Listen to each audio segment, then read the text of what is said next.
This is Eye on Africa, France 24's program focused on the continent. I'm Charlie James filling in for Georgia Calvin-Smith, and here's what's ahead. Mali's coup leader sworn in as interim president.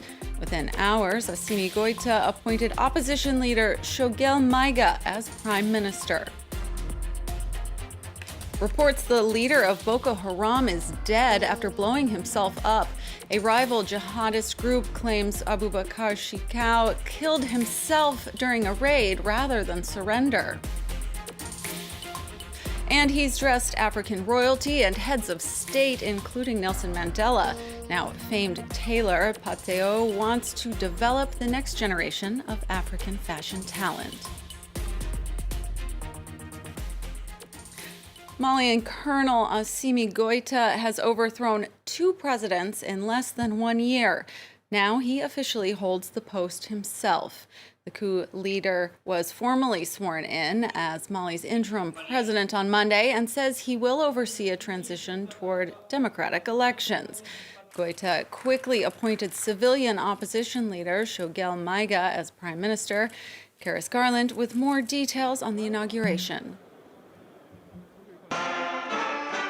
Dressed in full military regalia, the man who led Mali's second coup in 9 months is officially sworn in as president. Colonel Assimi Goïta has been under pressure to ensure a civilian transfer of power and on Monday reaffirmed a commitment to hold elections by February. La nouvelle situation nous offre l'opportunité de remettre le processus de la transition dans le sens souhaité par le peuple. Les défis sont immenses, les attentes légitimes du peuple sont aussi grandes. Nous devons cependant renforcer notre résilience et notre espérance pour une meilleure vie. The inauguration comes after Goïta ousted the president and prime minister of a transitional government in May, who were themselves installed in the wake of an earlier coup in August, also led by Goïta. The move sparked international uproar and led to Mali's suspension from the African Union and ECOWAS. Former colonial power France, meanwhile, suspended joint military operations with the Sahel state. Following Monday's ceremony, Goïta named political veteran Choguel Maïga as transitional prime minister. Appointing someone to the role was a key demand of international and regional powers. And for some analysis of this story, we welcome Andrew Leibovic to the program. He's an expert on the Sahel and a policy fellow at the European Council on Foreign Relations. Thanks so much for joining us on the program. Mali's neighbors and allies, such as France and the U.S., have called for a civilian-led government. Is the appointment of a civilian prime minister likely to be enough to satisfy them?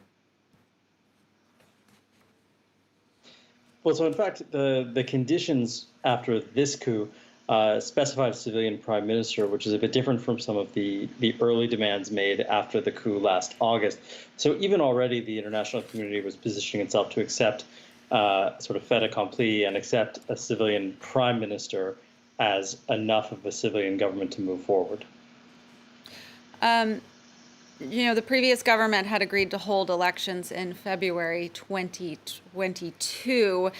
Now, Goïta is facing international pressure to keep that date, but do you think that's likely to happen? Well, it's going to be difficult. I mean, everyone at every level has affirmed their desire to keep to that timetable, including Goïta, including Choguel Maïga, and several others. But it's people acknowledge very readily in Mali right now that it's going to be very hard to organize elections in that time, and there are some who are close to the junta and close to Goïta who've suggested that perhaps the transition could be prolonged. So we'll have to see, and we'll have to see what steps the new transitional government takes next, including the formation of an actual government. But I do think it's going to be a challenge to keep to that timetable, but there might be enough pressure just to accept any elections that can happen in February 2022. Now, following this latest coup, France suspended its joint military operations with the Malian military.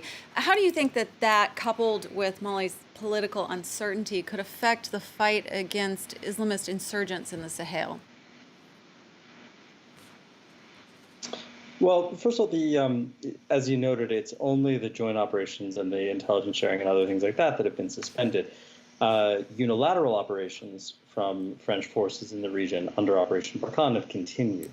And so this will really depend on how long this actually goes on for and how quickly those operations can be resumed and how quickly the international community's demands can be met to their satisfaction.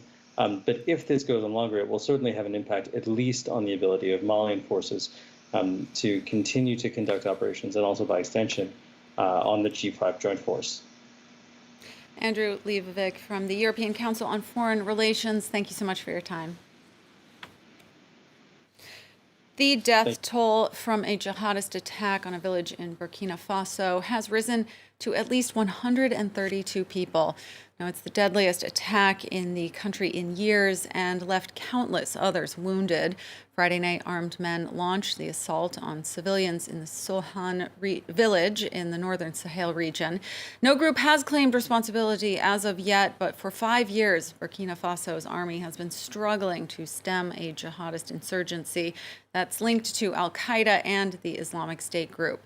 Now, Sunday, the governor of Burkina Faso's Sahel region visited survivors and gave an emotional statement.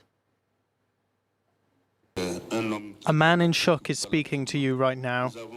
We lost 132 people in Solhan, but we also lost 13 in Udalan. We lost another 2 elsewhere, and probably others as yet unreported. You've seen the injured. There's even a little girl who is less than 5 years old. You've seen men and women who get shot in the back. These types of situations have no humanity. No one can watch this and go home and sleep in peace.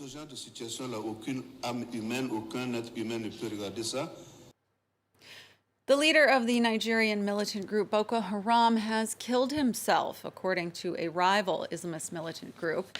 In an audio recording, fighters from the Islamic State West African province say Boko Haram's Abubakar Shekau blew himself up after a battle between the two groups. This is unconfirmed by Boko Haram or the Nigerian government, but if true, it would mark a major shift in Nigeria's 12-year-old jihadist insurgency. Luke Shrego looks at Shekau's influence on Boko Haram. For over a decade, Abubakar Shekau spread his brand of death and violence across northern Nigeria, killing over 40,000 people and causing 2 million to flee. He headed the terror group Boko Haram, meaning Western education is forbidden in the Hausa language, coming to control it in 2009 after the death of its founder, Mohammed Yusuf, in police custody. The group had been gradually radicalizing since its founding in 2002, but under Shekau, it reached another level. What began as sectarian crisis in the northeastern parts of the country has gradually evolved into terrorist activities in different parts of the country. Despite the Nigerian army stepping up efforts against the extremists, the violence continued and the group spread to Niger, Chad and northern Cameroon. In 2014, it kidnapped 276 girls from a boarding school in Chibok. It would take years for them to return home, and to date more than 100 are still missing, thought to have died in captivity. In 2015, as it faced an onslaught from a military coalition of West African nations, Boko Haram would pledge allegiance to the Islamic State group, establishing itself as their regional branch. But Shekau was apparently too bloodthirsty even for them, given his use of suicide attacks not just on churches, but on mosques and markets frequented by Muslims, often using young girls strapped with explosives. The IS group named Abu Musab al-Barnawi, the son of Boko Haram's original founder, to head the group, but Shekau disagreed. It prompted an internal split, with al-Barnawi forming the Islamic State West Africa province. The splinter group, basing itself around Lake Chad, would ultimately prove the dominant force. Even as Nigeria's military struggled to cope with Boko Haram, ISWAP declared a ceasefire on the troops until Shekau had been dealt with. And staying in Nigeria, where the government said Monday it is in discussions with Twitter after blocking the social media website. The indefinite suspension happened Friday after Twitter deleted a comment from President Muhammadu Buhari's account. The tweet referred to civil unrest, and the site said it violated its rules. Nigeria has also directed all TV and radio stations to stop using Twitter immediately, describing any use as unpatriotic.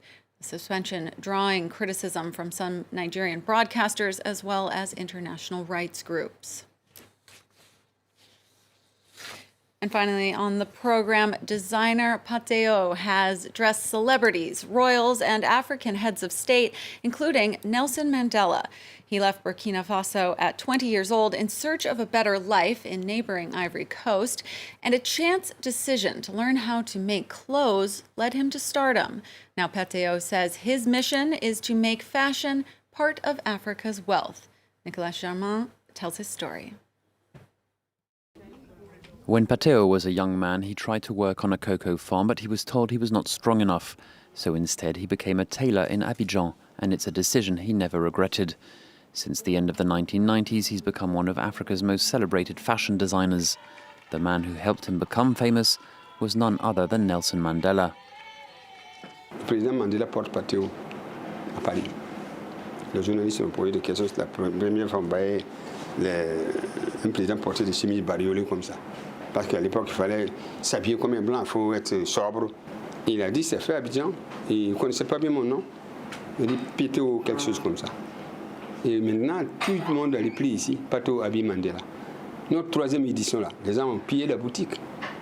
Today, all over the continent, many presidents and celebrities wear his shirts. Business is booming. Pateo has opened shops in a dozen African countries.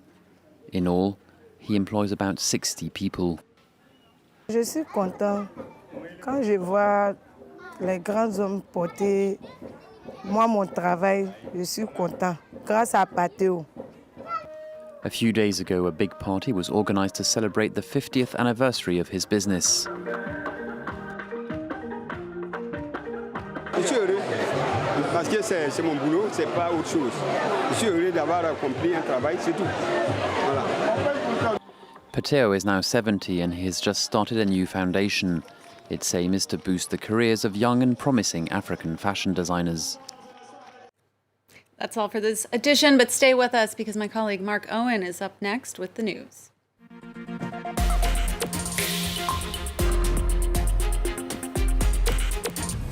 I'm Gulliver Cragg, France 24's correspondent in Kiev. I'm forever crisscrossing Ukraine, Poland and other countries in the region to keep you up to date with all the news from Central and Eastern Europe. Join me on Live from Paris and in all France 24's news and magazine programmes. Gulliver Cragg, one of the 200 France 24 correspondents around the world.